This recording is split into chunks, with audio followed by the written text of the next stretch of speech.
You've heard this story before. The residents of Flint, Michigan are still dealing with unsafe water. The well-documented story of Flint has left the spotlight, but the suffering continues. The people there say that the water is not safe to drink and consume, and federal dollars allocated to fix the water system, well, they're just nowhere to be found.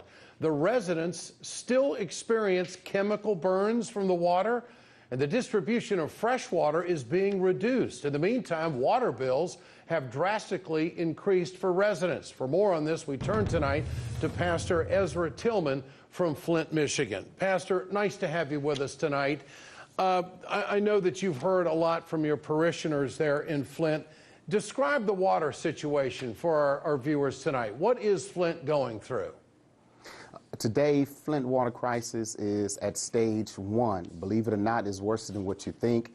Much of the country that was brought aware of the crisis 2 years ago, which is a 4-year issue, they have heard of the disasters of people being affected by Legionnaire's disease, fatalities, people losing hair and rashes, and people having nervous reactions and brain and memory loss. All these things are still present issues and problems that are now not even being documented. Just heard as of lately that even the body count of deaths the last 14 to 15, even 16 has doubled or tripled due to some of these effects of the water. And no one is yet still trying to document that or make it known, saying something is wrong. Even right now, the reading levels has plummeted the last year on third grade level, and also the math scores. We're in a bad situation right now. We're looking for someone to really take some accountability and also bring some answers to our city, because things are getting worse day by day. See, now the American people thought that Flint was getting federal dollars, that the water system was going to be fixed, that there was going to be a revamping of the infrastructure. Are you telling us tonight that none of that has happened?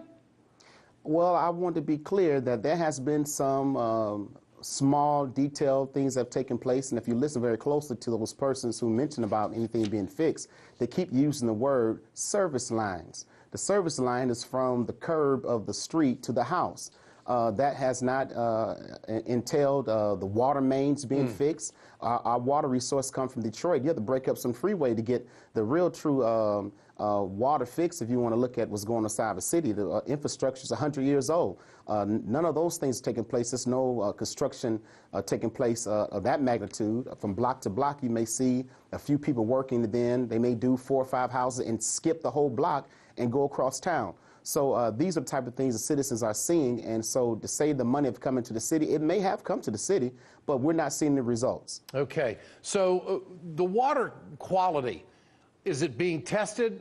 Is it credible testing that's taken place, or are residents just being given the government snow job on this? It's been a snow job since day one. That's the issue. That's the true issue about the credibility.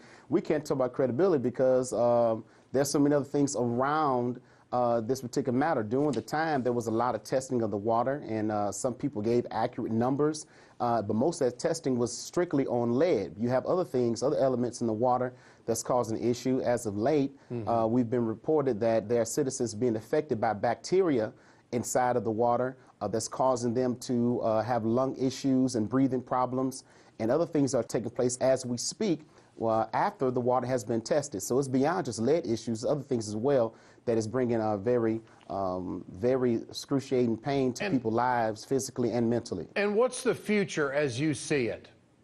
I believe it's optimistic. I think at grassroots, we're seeing a lot of people who are making their voice heard. They are trying to galvanize one with another to make things happen.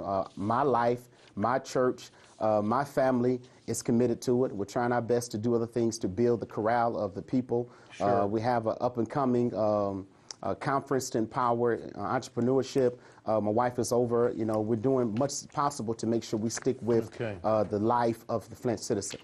Pastor Ezra Tillman, thank you for your time tonight, and we'll follow up on this story the country needs to know about it. Thank you so much.